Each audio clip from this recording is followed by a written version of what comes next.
All right, welcome back in. Gridiron 360, Dave and Bill, continuing our free agency talk focused on the NFC North. We have already covered the Detroit Lions, and now we're moving on to your Chicago Bears, Dave. They have no picks in the first round. Second round pick is their first. That was from the Khalil Mack trade. I'll take that trade. You can't have buyer's remorse in year two. I'll take that trade. Yeah, I would too. So what pick, do you know what pick it is in the second round? I believe, I want to say 13, but I will double check that. Okay. They are, it's not early. I mean, the first is the Chicago pick, I believe, and then the next is the Oakland pick. They're close. I think it's like 13 and 17. Okay. In there, but I will double check that and confirm.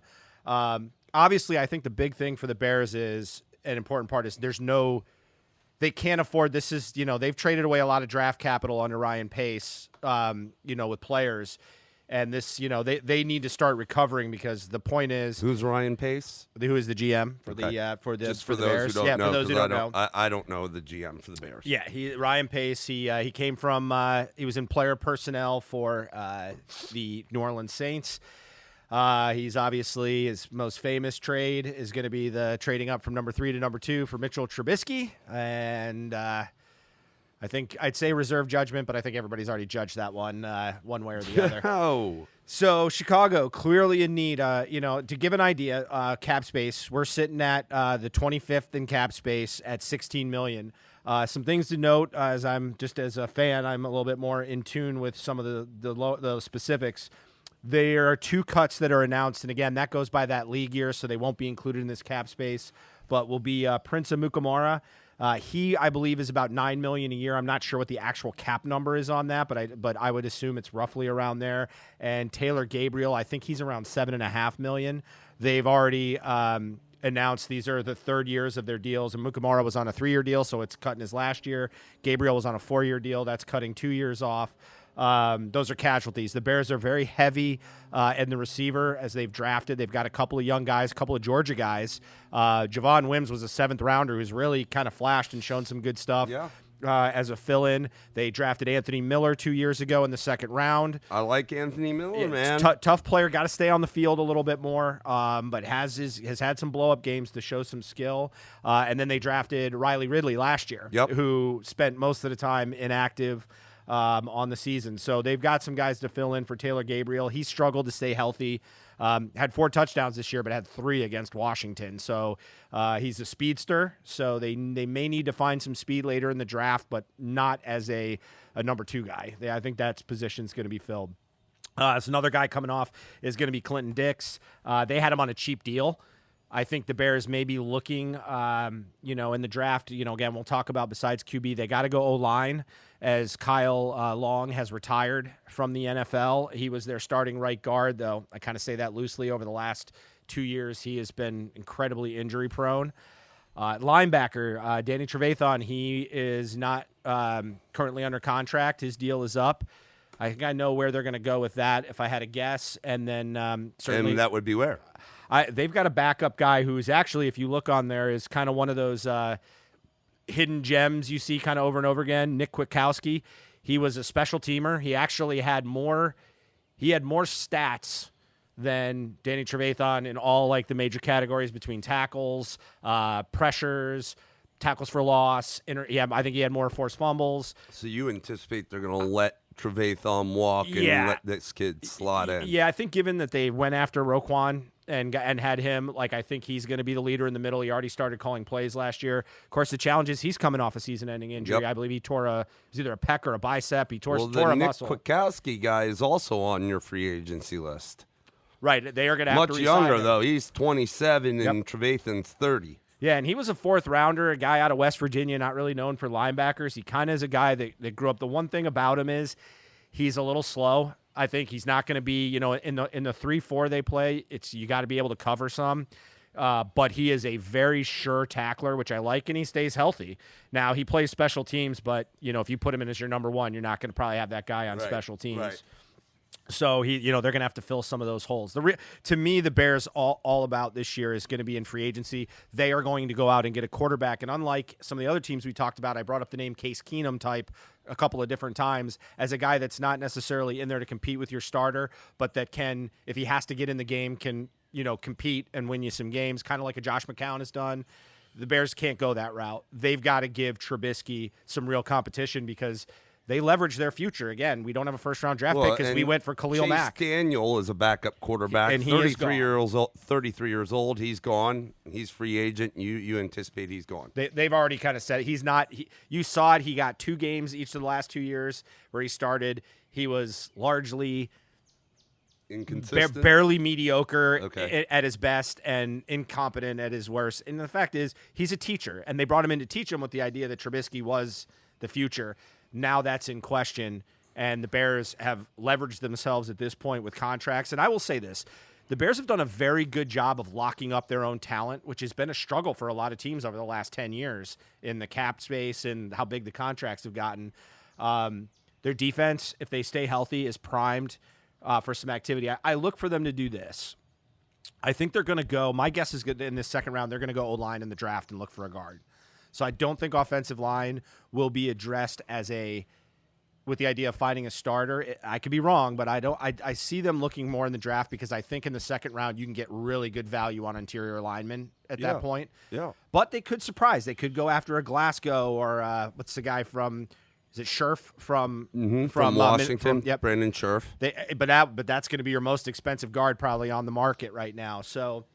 I think it's QB is going to be the determining factor. You think factor. they're going to draft a QB? I mean, or are they going to pick one up in free agency? I mean, if you're talking about somebody to push Trubisky, I don't know if a rookie would do that. I think you got to get somebody with some veteran experience. So who and as you look down this list, and the fact that you really don't have a ton of money to spend, especially based on the fact that if they do re-sign some of these guys, that number could go lower.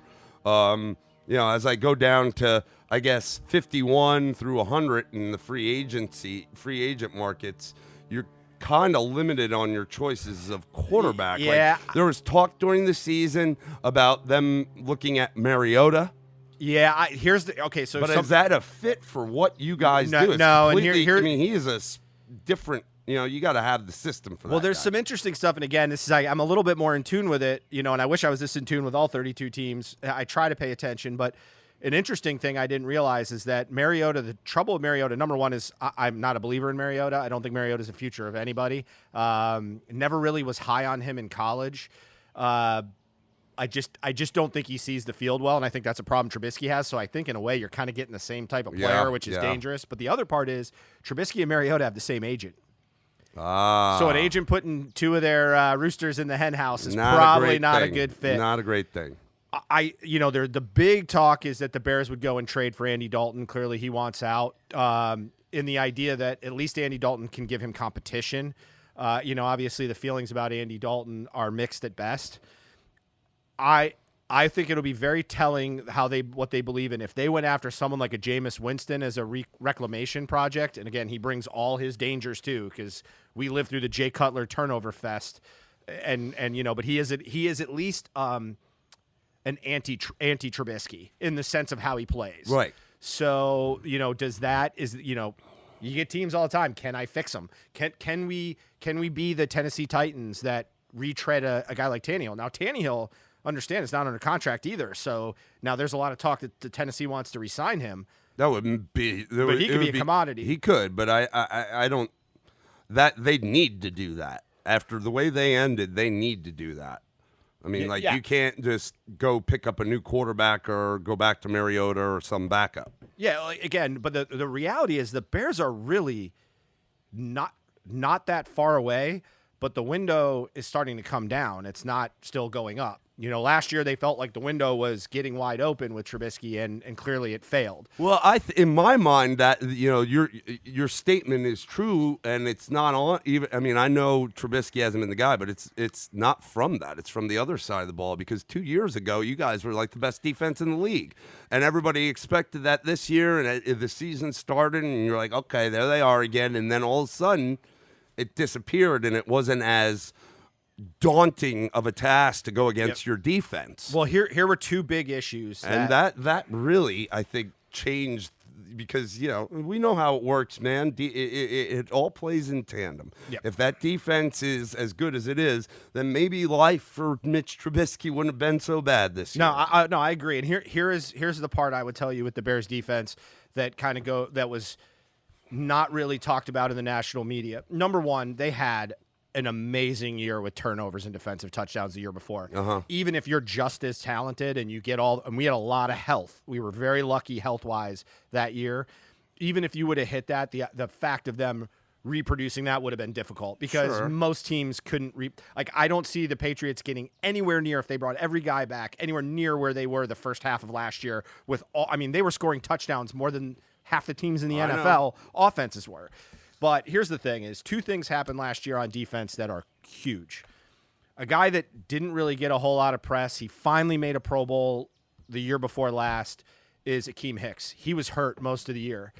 If you watch Bears games, D-tackle, and he is a massive penetrator. 330 and a guy that disrupts the field. Yep. He was out for, I think, roughly about half the season. Now, understand, Khalil Mack was able to make a lot of plays because of this guy. Now, they got a road grader in Eddie Goldman up the middle who can take on two blockers. He's a run stopper. He's not going to put up huge stats, but he is an anchor. And then when you add that flash from Hicks, and it allowed, a guy like Khalil Mack to go all over the field. And if you watch the first half of Khalil Mack's first year in Chicago, you saw what a menace that guy can be. He is an absolute monster. Right. Last year, he was literally taking on triple teams constantly. And the fact is they had no penetration in the middle. So that was a huge thing. So Akeem Hicks' health will make them right back to one of the top 5 defenses. The other part, too, which was huge, is you got an all-pro safety in Eddie Jackson back there. The big thing people didn't realize happened last year is they had a guy by the name of, I want to say it's Manning, but it's not. It's Adrian Amos. He went to Green Bay. He was their strong safety. In turn, he was the guy coming down to the box being the thumper. Last year, they took Akeem or Clinton Dix and brought him in. Now, the problem with that is because of Dix's play style, he played the free safety, and they moved Eddie Jackson out of position. Now, Eddie Jackson still made the Pro Bowl. Straight up, not even a reserve. Made the Pro Bowl last year because he had a really good year, but that is not who he is. He is a ball hawk. He's a guy that wants to play center field. The Bears really need to get a safety that's going to come down in the box and probably get one. They need to get a discounted one. They don't have the money to go spend to go get that. Those two changes on their defense makes them elite again this year. Again, assuming they can keep those guys healthy. And let's not lie. Like, health to your best players is important for any team to win. But I think they could go back to elite. But the fact is, that defense is at its crown right now. It's as good as it's going to get. It's only going to get older. They've got a great corner in Kyle Fuller. Very underrated. I know he's not flashy, but if you look at his statistics as far as interceptions, plus he's a physical corner and he tackles, which is rare for a guy that can be a cover corner. So those are the things there defensively. Offensively, here's the fact is, what are they going to do with Trey Burton? Trey Burton has been, if I said bust, I'd probably be being generous. Yeah, that guy's non-existent. Huge money for him. So there's a lot of talk about them potentially in the second round if he's available, going after a guy like Cole Kmet from Notre Dame as that as that downfield tight end. They need a blocking tight end, too, as well. They're trying to figure out who these guys are going to be, their second rounder. So, again, I'm giving you a lot of detail on this. Who was the other tight end you guys had? We have Adam Shaheen was the guy that was kind of like the Gronk not guy. Shaheen. Who was the other guy that at the end of the year kind of came on?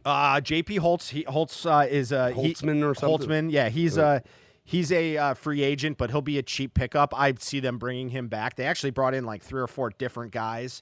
But he was the one that was really good. Horsted was another one. Horsted. That's the guy I was thinking of. Yeah, he scored a few touchdowns. Yeah, Horsted. These were practice squad guys. So they're guys that they certainly could bring back. But what they're going to do is they're going to raise the floor of your tight end room as opposed to raising the ceiling. I think they still need that premier guy. Here's the whole thing. This whole they got to get they know they got to go. So if they're going to look for somebody that could play that strong safety role in your mind, Who's a guy? I mean, I'm looking at some of these guys. A guy like Von Bell, originally a linebacker, he plays that more of a strong role because Yep. he's a hitter. You got him out there. He's listed past the 50 mark of free agents from what I see, in terms of less guys you might be able to get less expensive. Yep. You could go higher if you had the money and go for somebody like McCourty. Okay, but I don't know if McCourty's necessarily the strong. Well, part of the thing, too, that hasn't hit yet is they just re-upped Eddie Jackson, so he's going to take some money away from this team. Well, and you got nice Carl contract. Joseph, who's young from Oakland.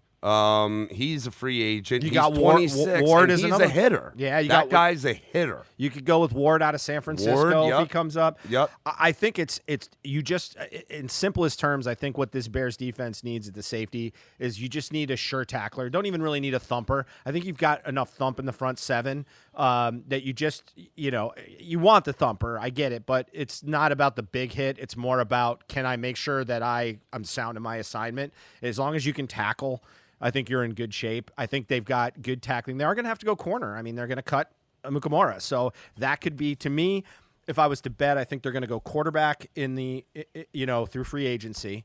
I'm going to tell you right now, they talked about Tom Brady as an example, and this is more just for the idea of, I think, how wide they're Tell me going right with this. now. They got 4 teams out there that their names. There's names on them. You're like your Chargers. San Francisco's even come up, which is crazy to me. I don't know how they'd exactly pull that off. Obviously, going back to the Patriots, going into who's the other one I'm missing?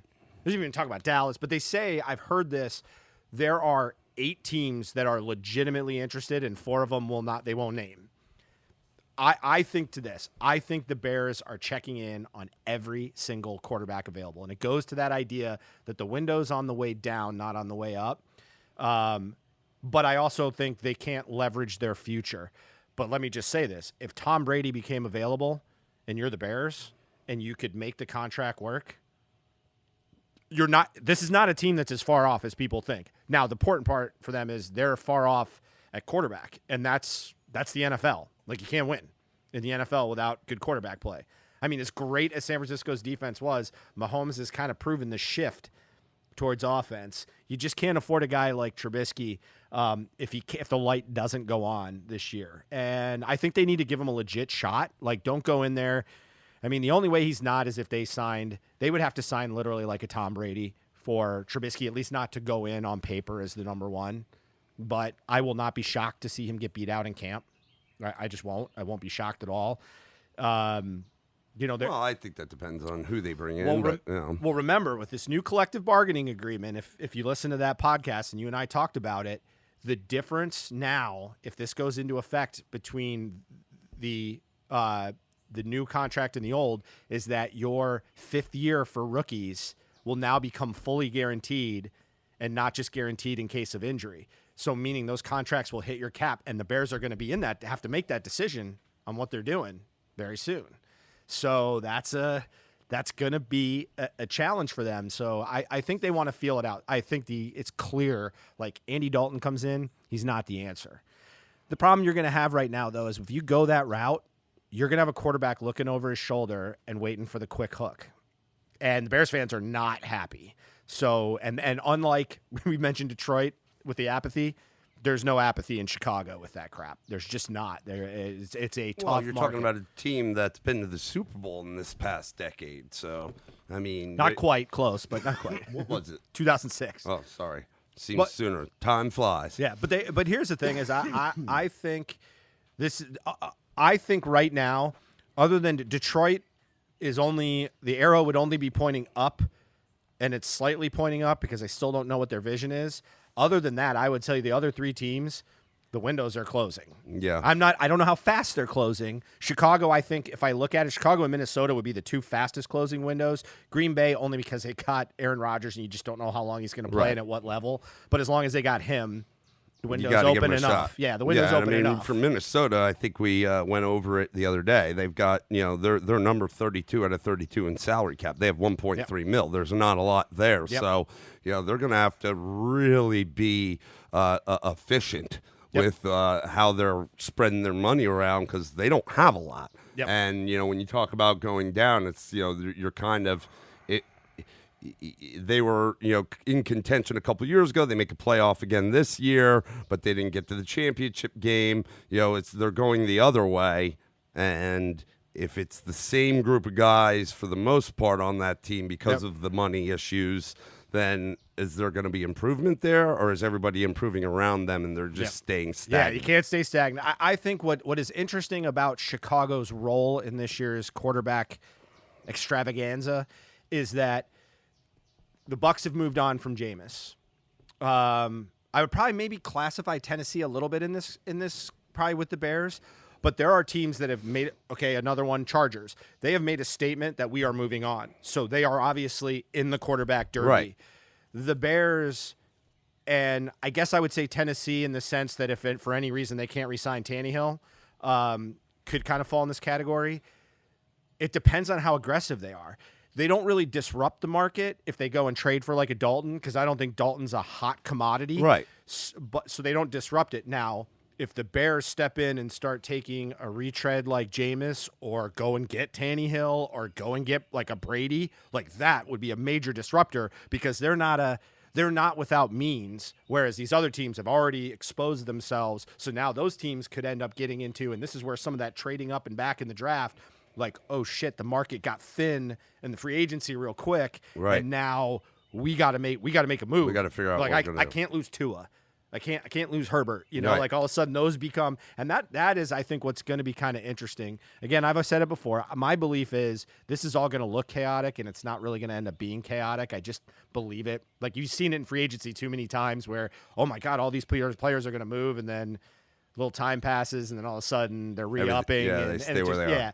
So again, I think that's their interesting part of their role. And remember, they have no major draft capital with which to move, and they can't afford to go another year. They can't trade away their first rounder next year, because that would be 3 years without a first rounder, and that's a recipe for future disaster. Yeah. So again, I think it's I just find their position interesting. They don't really their needs are not massive, but the needs they do have, as far as quantity, but the needs they do have are critical. Right. And so that I think they're just, I guess their point is they're kind of that team that's got a little wiggle room, and they could make some waves, or they could be vanilla and go get Dalton and say, all right, Trubisky, here's your shot. But if not, we got a guy that's at least won games on the bench, and he might not be great, but maybe we don't need great with the defense we got if it plays out. Yeah. So, well, we'll have to see. That's a good analysis of the Chicago Bears, our monsters of the Midway, and hopefully for your sake, they kind of get back in the mix, man. I mean, there's, like you said, the window could be closing before they have to revamp it all together, so maybe they can make a run. All right, so that is the Bears. We are going to jump into the Minnesota Vikings next.